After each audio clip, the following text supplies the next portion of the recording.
Her eyes skimmed over me like I was a smudge on glass. In the VIP lounge of the Everson Club, I reached across the marble table to replace an empty champagne flute, and the CEO's wife leaned back in her velvet chair. "Don't mind her. She's just staff," she said, her voice loud and sweet like honey over poison. The words carried across the intimate space where crystal chandeliers cast soft light over leather furniture and guests who paid $20,000 a year for privacy. Then she snapped her fingers at me, twice. Sharp little cracks in the air like she was calling a waiter in a bad movie. My throat tightened. For half a second, my hands forgot what they were doing. The champagne flute hovered between the table and my tray. Around the table, her friends laughed. Thin, nervous laughter that said they knew this was wrong but wouldn't dare say it. One woman looked away. Another sipped her drink and pretended she hadn't heard. I kept my face neutral, professional. Years of training kicked in, never react, never escalate, never give difficult guests ammunition. But inside, something cold settled in my chest. Fiona Hartwell tilted her perfectly styled head and added, her smile sharpening, "Actually, bring me the bottle. The good one. The reserve stock." Her eyes glittered with challenge. I knew exactly which bottle she meant, and I knew she wasn't authorized to request it. I kept my smile glued on like a mask while my face burned. The good one was restricted reserve stock, vintage champagne that cost more than most people's monthly rent. It was only approved by management for very specific occasions and very specific members, which technically I was. Management, I mean. I ran membership operations, but Fiona didn't know that. To her, I was invisible help, someone who existed to serve and disappear. I met her eyes and said softly, "I'll check availability for you, ma'am." My voice came out steady, even though my hands wanted to shake. Her lips curled like I'd insulted her by not immediately running to fulfill her demand. She reached into her designer clutch, the kind that cost more than my car payment, and slid a black credit card toward me across the table. The card had her husband's name embossed in silver letters. CEO, tech company. The kind of person who made 7 figures and thought that meant his wife could treat people however she wanted. "Tell them who I am," Fiona said, tapping the card with one perfectly manicured nail. Her tone implied that knowing who she was should make me grovel. I picked up the card carefully, like it might stain my fingers. Something inside me settled, cold and clear and absolutely certain about what needed to happen next. The CEO's wife called me just staff in VIP. I was going to end her membership in front of everyone. As I walked away from her table, careful steps across the plush carpet, I heard her voice carry behind me, loud enough to be heard. Deliberate. People like that should be grateful to just be near us, honestly. She laughed, and her friends made vague agreeing noises. I mean, where else would she get to see this kind of lifestyle? My spine went rigid. I didn't turn around, didn't react. Just kept walking toward the staff corridor with her black card in my hand and fire in my chest. This wasn't about me. Or it wasn't just about me. It was about every server she'd ever snapped at, every valet she'd dismissed, every person she'd reduced to just staff, because their job was to serve and her job was to be served. I'd worked at the Everson Club for 6 years, started at the front desk answering phones and checking in members, clawed my way up by being the person who never panicked, never missed details, and never let the guests see me sweat. Now I managed membership operations. I knew every policy, every procedure, every line that members weren't allowed to cross no matter how much money they had, and Fiona Hartwell had just crossed several of them. I pulled out my phone and opened the incident log, a digital record we kept of any member or guest behavior that violated club standards. My fingers moved quickly across the screen. VIP lounge, member guest harassment of staff. My radio buzzed before I could hit save. "Brenna, security says there's a situation at the VIP entrance." My name is Brenna Caldwell. I'm 29 years old, and I run membership operations at the most exclusive private club in the city. The Everson Club isn't just expensive, it's built on one foundational principle: discretion. Members pay for privacy, for safety, for the assurance that they can conduct business, celebrate occasions, or simply exist without being photographed, recorded, or gossiped about. Our reputation depends on maintaining that environment.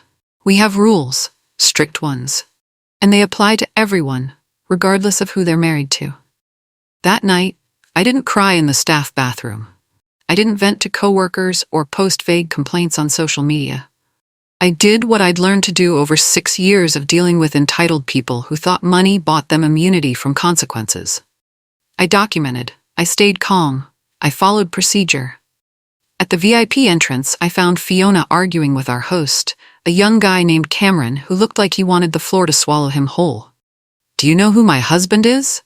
Fiona's voice was sharp, loud enough for the hallway to hear. She stood with her arms crossed, blocking the entrance.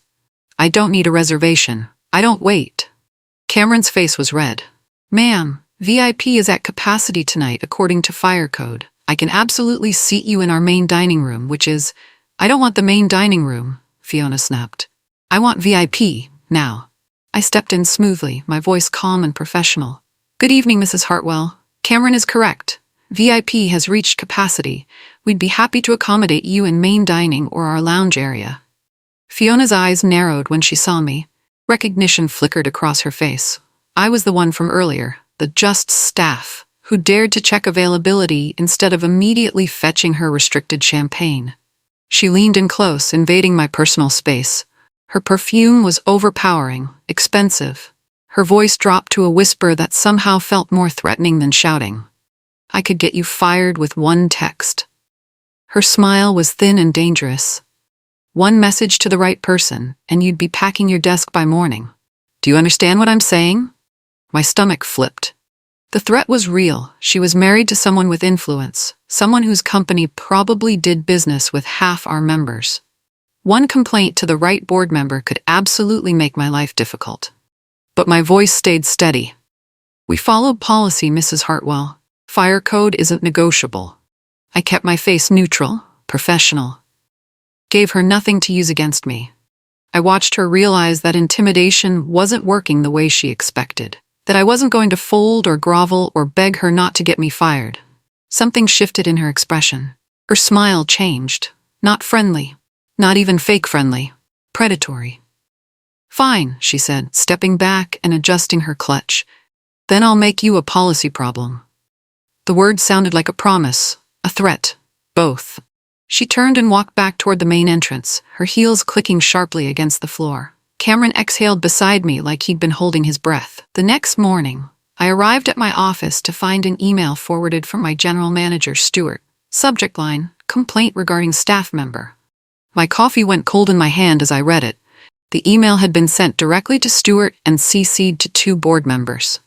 No specific names in the body, just vague accusations about rude treatment and unprofessional behavior and a request for immediate discipline.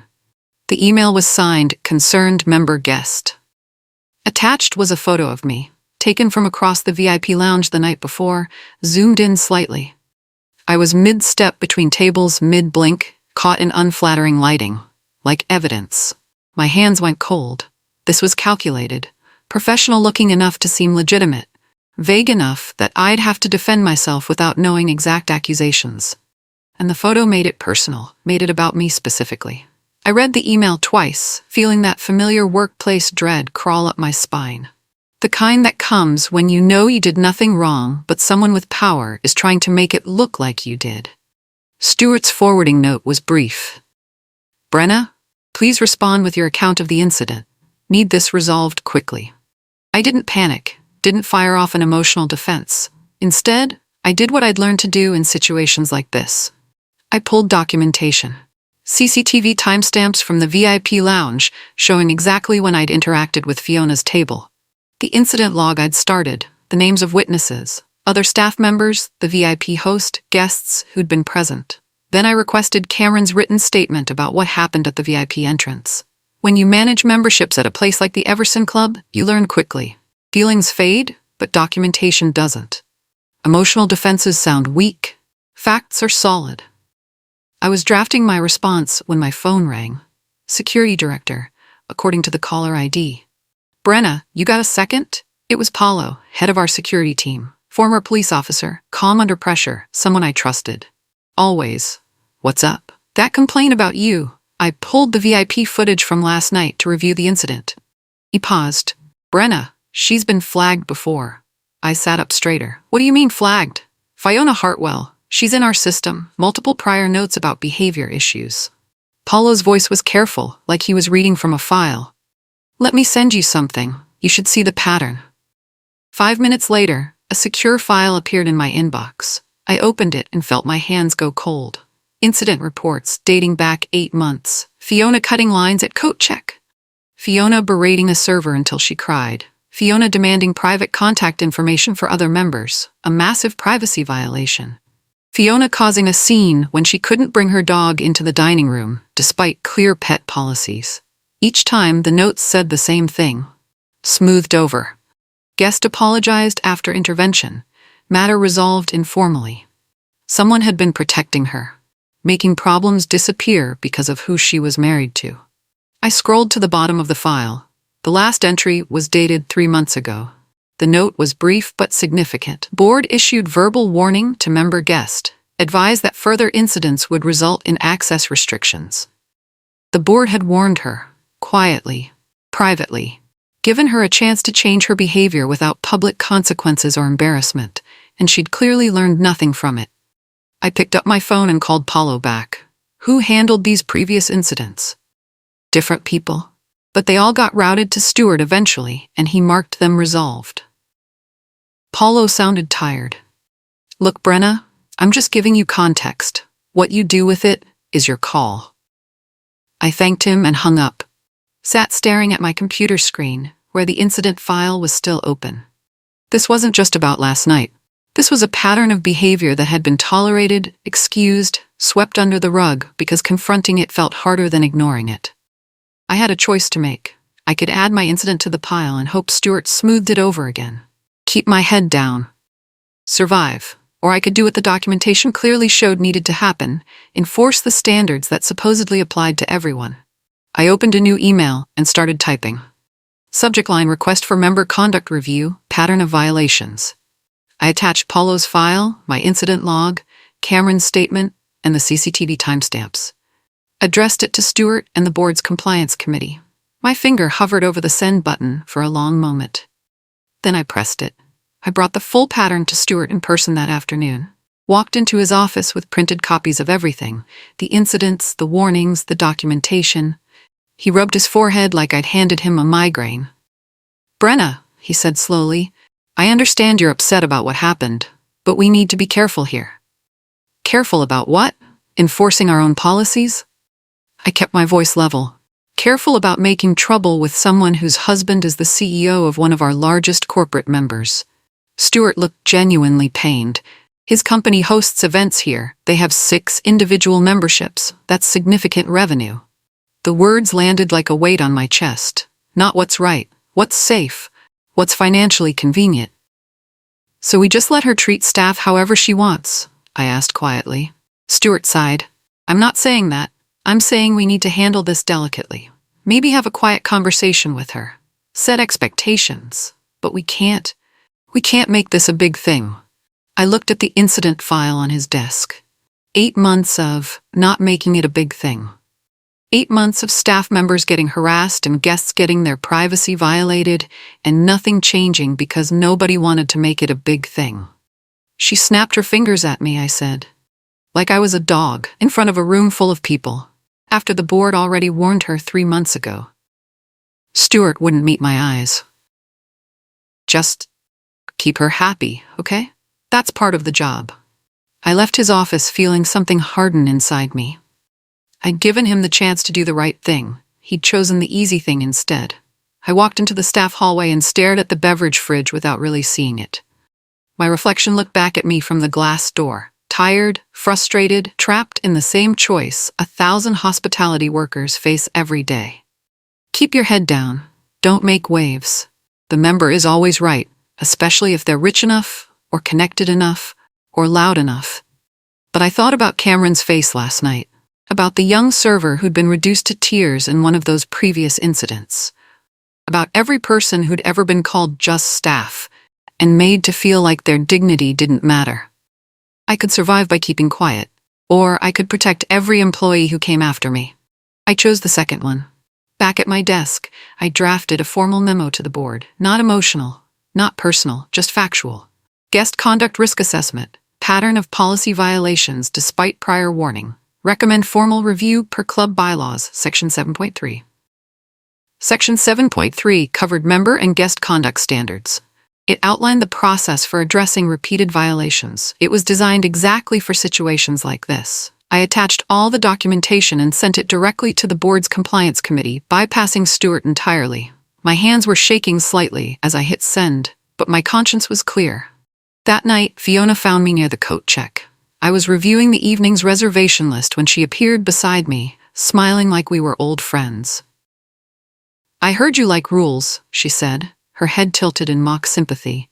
"That's so cute, so earnest." I turned to face her, keeping my expression neutral. "Is there something I can help you with, Mrs. Hartwell?" "Oh, I just wanted to give you some friendly advice." Her smile didn't reach her eyes. "Here's a rule for you. Don't embarrass me. Don't make me look bad. Don't make things difficult." She paused, letting the words sink in. Then she casually slid her phone screen toward me. I glanced down and saw Stuart's number pulled up in her contacts. Her thumb hovered over the call button. "I have a lot of friends on the board," she continued sweetly. "A lot of people who value my husband's business. One phone call, Brenna. That's all it would take." The threat was clear, explicit. She was telling me she could destroy my career with minimal effort, and she wanted me to know it. I met her eyes, didn't flinch, didn't apologize, just said calmly, "Enjoy your evening, Mrs. Hartwell." Then I walked away. My heart was pounding so hard I could feel it in my throat. My hands were clammy, but I refused to give her the reaction she wanted: fear, submission, begging. Behind me, I heard her make a small sound of frustration. She'd expected me to fold, to grovel, to promise I'd stop causing problems. Instead, I'd given her nothing. At the VIP desk, Cameron caught my eye. He looked shaken. "Brenna," he whispered when I got close enough.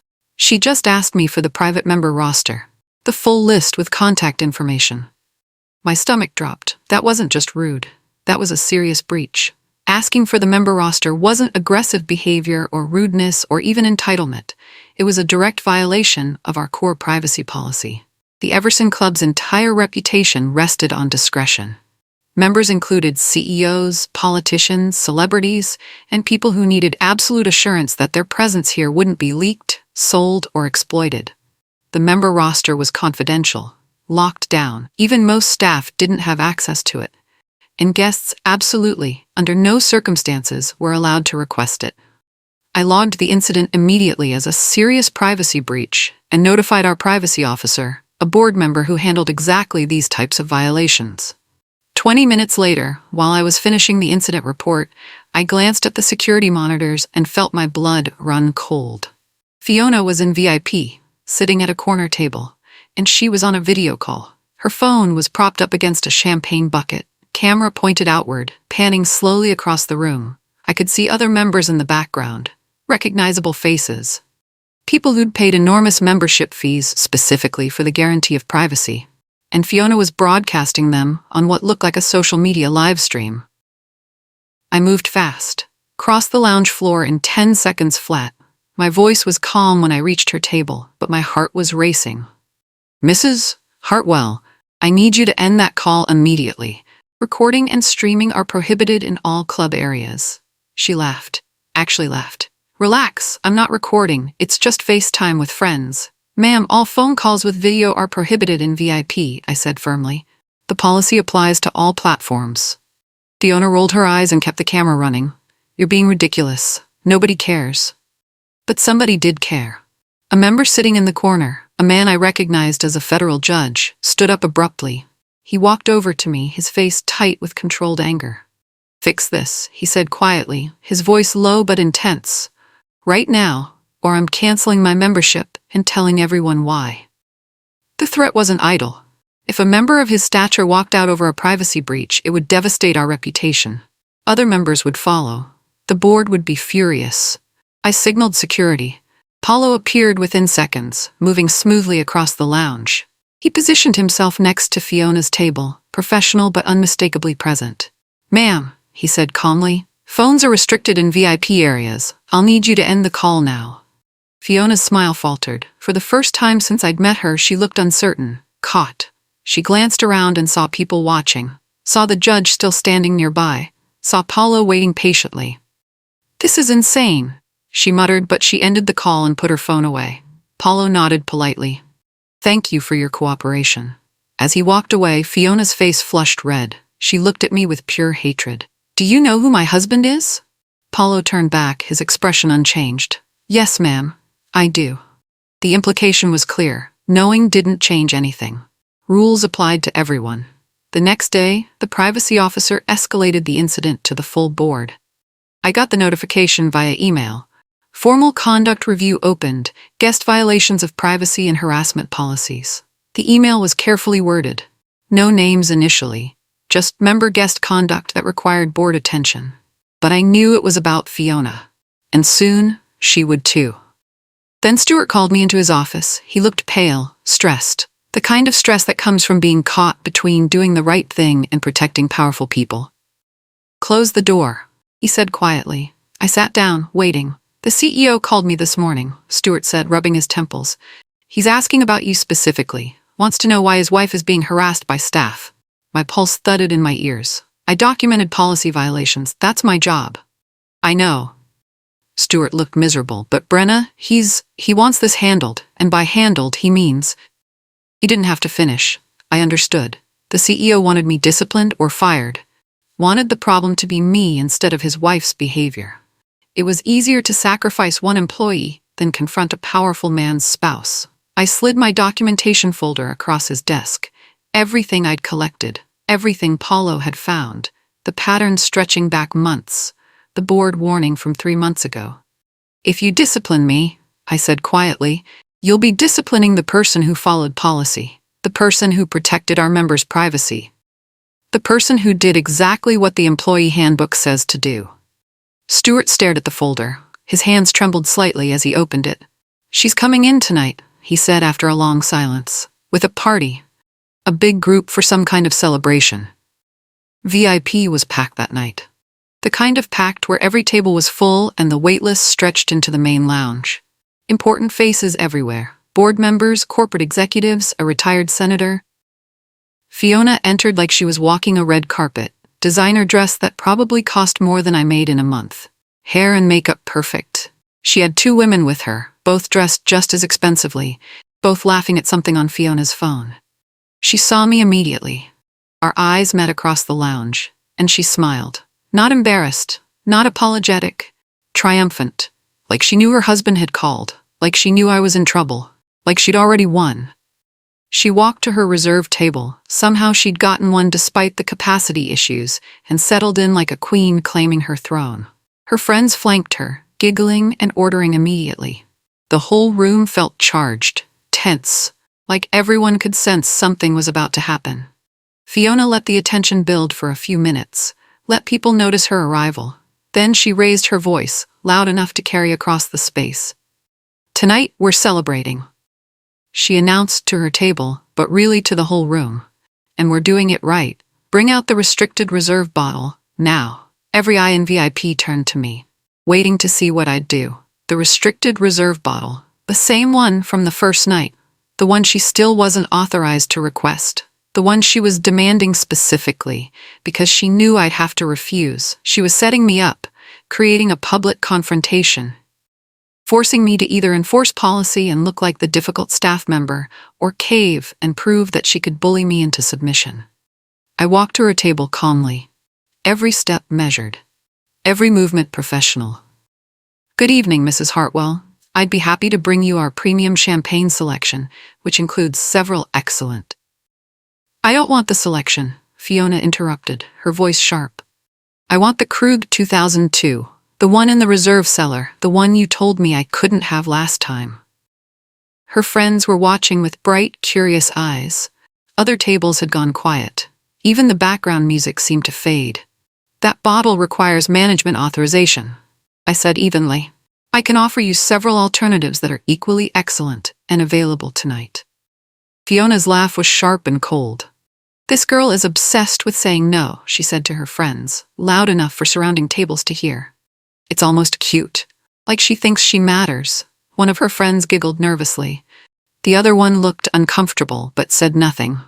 "People like this," Fiona continued, gesturing at me dismissively, don't understand that some of us are just different. More important, they think little rules apply to everyone. The room was dead silent now. I could feel dozens of eyes on us, could feel the weight of the moment. Then Fiona did it again, raised her hand and snapped her fingers at me. Slow, deliberate, like cracking a whip. Snap, snap. Come on, she said, smiling. Be a good girl and get the bottle. I didn't raise my voice, didn't argue or get emotional or give her the confrontation she was orchestrating. I just looked at Cameron, who was standing nearby with a tray. Please note this interaction in tonight's service log, I said clearly. Timestamp 8:12 p.m. Then I turned to Paulo, who'd been watching from his position near the entrance. Please preserve the security footage from 8:12 to 8:20 p.m. Fiona blinked. For a second, genuine surprise crossed her face. She'd expected tears, anger, capitulation. Instead, I was documenting, turning her performance into evidence. What are you doing? She demanded. Following procedure, ma'am. I kept my voice calm and professional. Will there be anything else I can help you with this evening? One of Fiona's friends, the one who'd been giggling, suddenly spoke up. Her words were slightly slurred, her drink clearly not her first of the evening. You can't talk to her like that, the friend said, pointing at me with a champagne flute. Do you know who she is? She's basically royalty. Her husband runs everything. The friend swayed slightly in her chair. You're nobody, just staff. You should be grateful she's even speaking to you. Just staff. There it was again. The phrase that reduced me to less than human. The words that suggested my dignity didn't matter because my job was to serve. I looked at the friend, then at Fiona, then at the watching room. I'm the director of membership operations, I said quietly, and I'm doing my job. Then I walked away, leaving Fiona sputtering at her table. Behind the scenes, the board had convened an emergency call. I knew because Stuart pulled me aside 20 minutes later, looking shaken. They're voting tonight, he said quietly. The compliance committee reviewed everything. The pattern, the privacy breach, the harassment, the fact that she was already warned 3 months ago. My heart was pounding. And? It's not looking good for her. Stuart rubbed his face.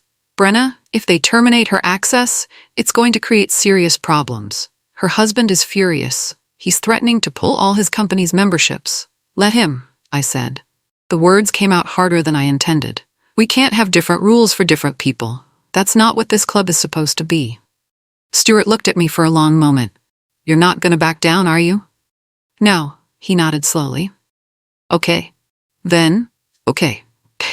The board asked me to deliver their decision personally. Tonight, in front of witnesses. I felt something cold settle in my stomach. They want it public? They want it clear, Stuart corrected. They want everyone to know that the rules apply to everyone, that nobody gets to treat our staff like garbage and stay. He handed me an envelope, official club letterhead. The compliance chair said membership termination must be delivered in person. They want you to do it. Me? You're the one she targeted. You're the one who documented everything. They think. Stuart swallowed hard. They think it sends the right message if it comes from you. I took the envelope. My hands were shaking. Inside was a formal termination letter signed by 3 board members, effective immediately. When? I asked. Now, while she's still here. They want it done tonight. My knees felt distant as I walked into the VIP lounge with Paulo beside me. The jazz quartet was still playing softly in the corner. Glasses clinked, conversations dipped and swelled. But as people noticed us moving with purpose, me carrying an official envelope, Paulo in full security uniform, the noise began to fade. Conversation stopped mid-sentence. People turned to watch. Fiona was mid-laugh when she saw me approaching her table. The laugh died on her lips. Her eyes narrowed. What now? She demanded. Come to apologize? Finally bring my bottle? I stopped at her table. Paulo positioned himself slightly behind me, professional and calm. I held the envelope with both hands so they wouldn't shake. Fiona Hartwell, I said evenly. May I have your attention, please? The entire room went quiet. Not gradually, instantly. Like someone had hit a mute button on the universe. Even the jazz quartet noticed and softly finished their phrase, then stopped playing. Fiona stared at me. Her friends looked between us, confused. At nearby tables, members leaned forward slightly, curious. I opened the envelope and pulled out the letter. My voice stayed steady as I read. Effective immediately, your guest access to the Everson Club has been revoked due to repeated violations of club privacy policies, harassment of staff members, and failure to comply with conduct standards despite prior board warning. Fiona's face went white, then red, then white again. You can't. This is insane. I'm calling my husband right now.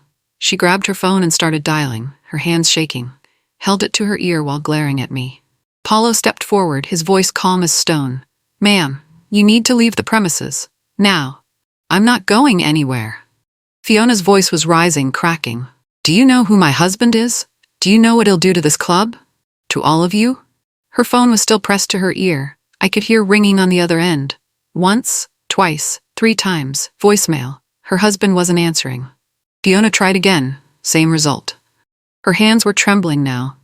The confidence that had carried her through months of bullying and entitlement was cracking apart. This is illegal, she said, her voice desperate. You can't just kick someone out. I have rights. Paulo's expression didn't change. The club operates as a private organization, with membership standards outlined in the bylaws. All guests agree to those standards. You violated them repeatedly. The board's decision is final. One of Fiona's friends, the sober one, stood up quietly. Fiona, maybe we should just go. No, Fiona slammed her hand on the table. Champagne flutes jumped. I'm not leaving because some nobody staff member has a power trip. I spoke quietly but clearly. This isn't about me, Mrs. Hartwell. This is about a pattern of behavior documented over 8 months. This is about you being warned 3 months ago and choosing to ignore it. This is about treating people with basic respect, which you've repeatedly failed to do. The room was so silent, I could hear my own heartbeat. Every person in VIP was watching. Some looked shocked. Some looked satisfied. A few looked uncomfortable but didn't intervene. The federal judge who'd confronted me yesterday gave a small nod of approval. Fiona stood up, her chair scraping loudly against the floor. Her heels suddenly looked unstable, like the ground beneath her had shifted, and she couldn't quite find her balance. You'll regret this, she hissed at me. All of you. When my husband hears about this. Your husband has already been notified, I said calmly. The board sent formal notification 1 hour ago. This decision has been reviewed and approved by the compliance committee. It was a lie. I didn't actually know if they'd contacted him. But it stopped her mid-sentence. Made her realize that this wasn't some impulsive staff decision she could overturn with one phone call. This was official. Final. Decided by people with more power than even her husband had. Her friends scrambled to gather their things. Handbags, phones, half-empty drinks left on the table. One of them whispered, Come on, Fi, let's just go. This is getting embarrassing. Embarrassing. The word seemed to hit Fiona harder than anything else. She looked around the room, at all the witnesses, all the people who'd watched her get thrown out, all the members who now knew she'd been banned. The social humiliation was written all over her face.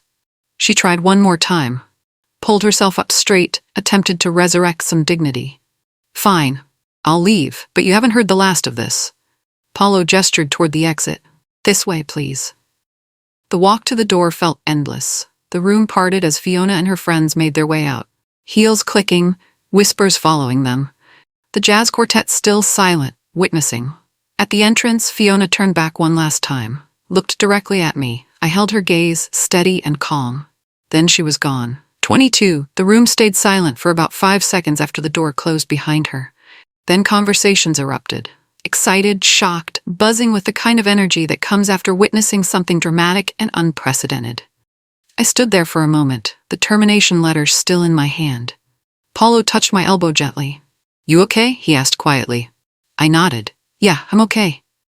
You did good, he said. That took guts. I walked back to my office on legs that felt like they might give out, closed the door, sat down at my desk, and only then did I let myself shake.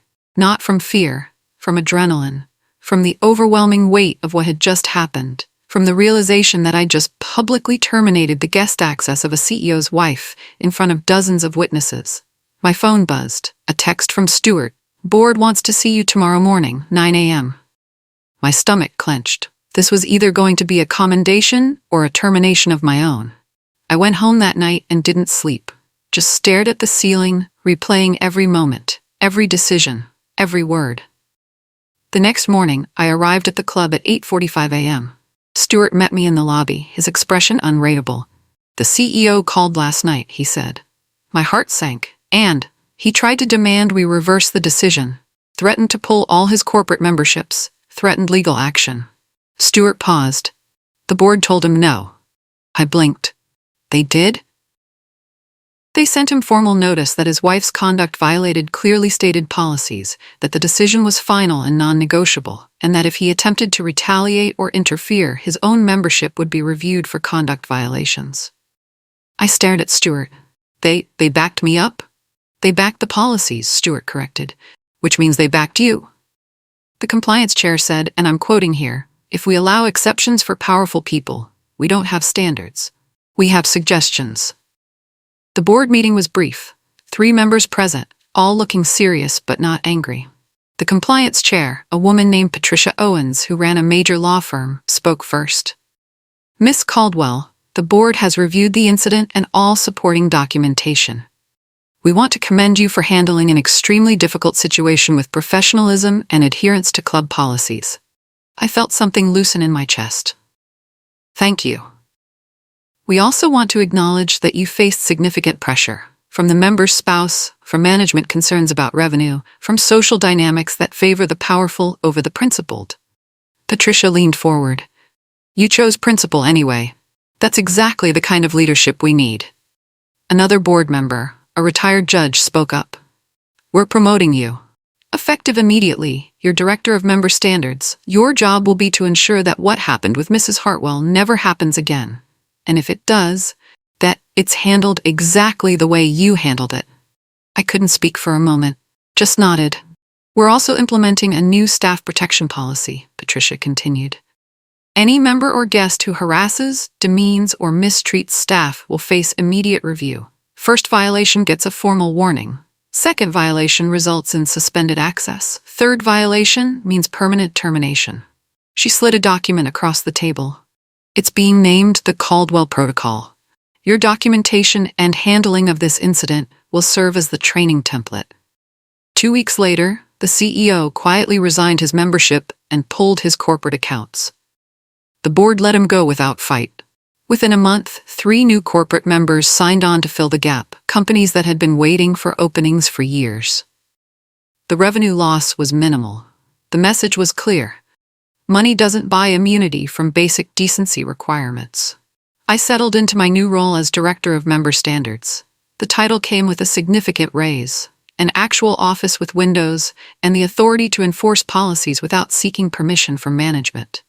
The Caldwell Protocol went into effect immediately. Staff members were trained on how to document incidents, when to escalate, and what protections they had. The message was clear. Members pay for access, not for the right to abuse people. 3 members tested the policy in the first month. All 3 got formal warnings. One of them complained to the board and got his membership suspended for 30 days. Word spread, behavior improved, staff morale went up dramatically. Cameron, the VIP host, approached me one afternoon with tears in his eyes. "I've worked in hospitality for 10 years, he said. "This is the first place that's ever had my back. That made it worth it. All of it." Fiona never tried to return. Her husband apparently divorced her about 6 months later. Rumor was that the public humiliation of being banned from the club had strained an already rocky marriage. I didn't take pleasure in that, just noted it as information. A year later, I was conducting new employee orientation. 20 fresh faces, all nervous about their first jobs at the exclusive Everson Club. "You're going to meet people with money and power," I told them. "People who are used to getting what they want. And some of them will test you. They'll snap their fingers at you, call you just staff, try to make you feel small." The room was quiet, listening. "Here's what I want you to remember. You matter. Your dignity matters. The work you do matters. And this club, this organization has your back. We have policies that protect you. We have procedures for handling abuse, and we will enforce them, regardless of who the member is or how much money they have." I showed them the Caldwell Protocol documentation, walked them through how to file incident reports, gave them my direct contact information. "If someone treats you with disrespect," I said, "document it and report it. Don't suffer in silence." Don't accept it as part of the job. We're better than that here. After the orientation, one young woman stayed behind. Is it true? She asked quietly. The story about you banning the CEO's wife? I smiled. It's true. That must have been terrifying. It was, I admitted, but it was also necessary, and looking back, I'd do it again exactly the same way. She nodded, looking relieved. Thank you. My last job, they would have fired me for standing up to someone like that. Not here, I said. Not anymore. I didn't win by humiliating Fiona back, didn't sink to her level, or trade cruelty for cruelty. I won by refusing to be reduced, by documenting, by following procedure, by standing firm when everyone else wanted to look away. And if there's a moral to this story, it's simple. Power isn't who you're married to or how much money you have. Real power is having standards and the courage to enforce them when everyone else is scared. The CEO's wife called me just staff in VIP. I ended her membership in front of everyone, and I'd do it again.